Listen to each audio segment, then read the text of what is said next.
A Maldição do Vale das Sombras. Era uma noite chuvosa quando a escritora Isabela chegou ao remoto vilarejo de Vale das Sombras, localizado no coração de uma floresta densa e antiga. Ela estava em busca de inspiração para seu próximo livro, uma história de terror baseada em lendas locais. O vilarejo era pequeno, com casas de madeira envelhecida e ruas de terra que se transformavam em lama com a chuva. Os moradores eram reservados, evitando contato com estranhos. Isabela logo percebeu que não era bem-vinda. Ela se hospedou na única pousada do vilarejo, administrada por um homem idoso chamado Sebastião. Ele era gentil, mas havia algo em seus olhos que transmitia uma tristeza profunda. Quando Isabela mencionou que estava interessada nas lendas do vale, Sebastião ficou visivelmente perturbado. Algumas histórias são melhor deixadas no passado, senhorita, ele disse, evitando seu olhar. O vale, ele não perdoa aqueles que mexem com seus segredos. Mas Isabela era teimosa. Ela havia ouvido falar de uma antiga maldição que assolava o vilarejo, envolvendo uma família poderosa que desaparecera séculos atrás. Decidida a descobrir a verdade, ela começou a investigar. No dia seguinte, Isabela descobriu que a antiga mansão da família Blackthorne ainda existia, no topo de uma colina à beira da floresta. Os moradores evitavam o local, dizendo que era assombrado. Intrigada, ela decidiu visitar a mansão, apesar dos avisos de Sebastião. A caminhada até a colina foi longa e cansativa. A floresta parecia viva, com galhos que se entrelaçavam como dedos ossudos acima dela. Quando ela finalmente chegou à mansão, ficou impressionada com sua grandiosidade decadente. A construção era imponente, com torres altas e janelas quebradas. A porta principal estava entreaberta, rangendo levemente com o vento. Isabela entrou, sentindo o ar pesado e úmido do local. O interior estava coberto de poeira, com móveis antigos e quadros sombrios nas paredes. Ela começou a explorar, encontrando livros empoeirados e documentos antigos que falavam sobre a família Blackthorne. Parecia que eles haviam sido poderosos e temidos, mas algo terrível havia acontecido com eles.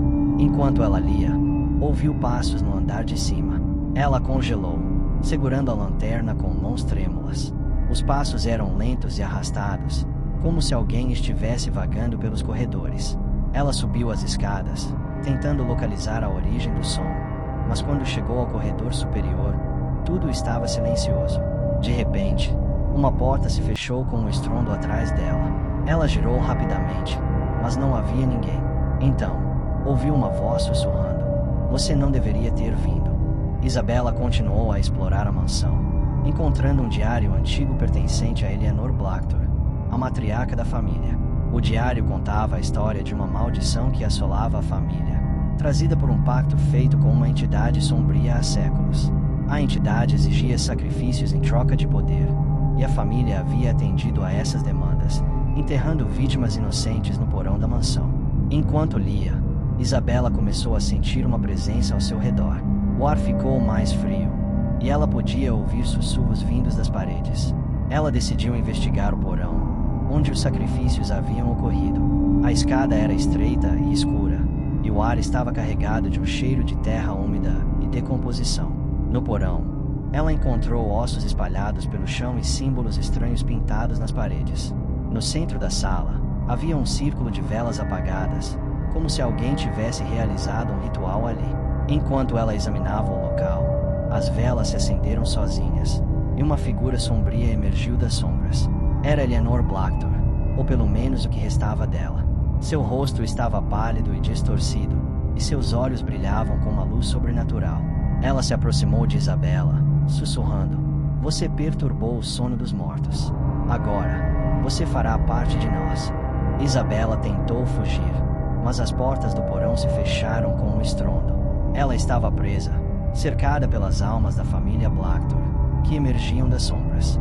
Elas contaram a história de como haviam sido traídas pela entidade sombria, que as condenou a vagar pela mansão para sempre. Eleanor explicou que a única maneira de quebrar a maldição era encontrar o talismã que selava o pacto e destruí-lo. O talismã estava escondido em algum lugar da mansão, protegido por armadilhas e ilusões. Isabela, desesperada, concordou em ajudar. Ela passou horas explorando a mansão, enfrentando visões aterrorizantes e armadilhas mortais. Finalmente, ela encontrou o talismã em uma sala secreta atrás de uma estante de livros. Era um amuleto antigo, com símbolos que pareciam pulsar com uma energia sombria. Quando Isabela pegou o talismã, a entidade sombria apareceu, tomando a forma de uma figura alta e grotesca, com olhos que brilhavam como brasas. Ela exigiu que Isabela devolvesse o talismã, ameaçando condená-la à mesma maldição que assolava a família Blackthorne. Isabela, no entanto, estava determinada a quebrar o ciclo. Ela jogou o talismã no chão e o esmagou com uma pedra. A entidade gritou de raiva, e a mansão começou a tremer. As almas da família Blackthorne foram libertadas, desaparecendo em uma luz brilhante. Mas a entidade não estava disposta a desistir. Ela se voltou para Isabela, jurando vingança. Isabela correu para fora da mansão, que começou a desmoronar atrás dela. Ela alcançou a floresta, mas a entidade a perseguiu, assumindo formas cada vez mais aterrorizantes. Finalmente, Isabela chegou a um rio próximo ao vilarejo. Ela mergulhou nas águas geladas, sentindo a entidade ser arrastada pela correnteza. Quando ela emergiu, a entidade havia desaparecido. Isabela voltou ao vilarejo, mas algo havia mudado.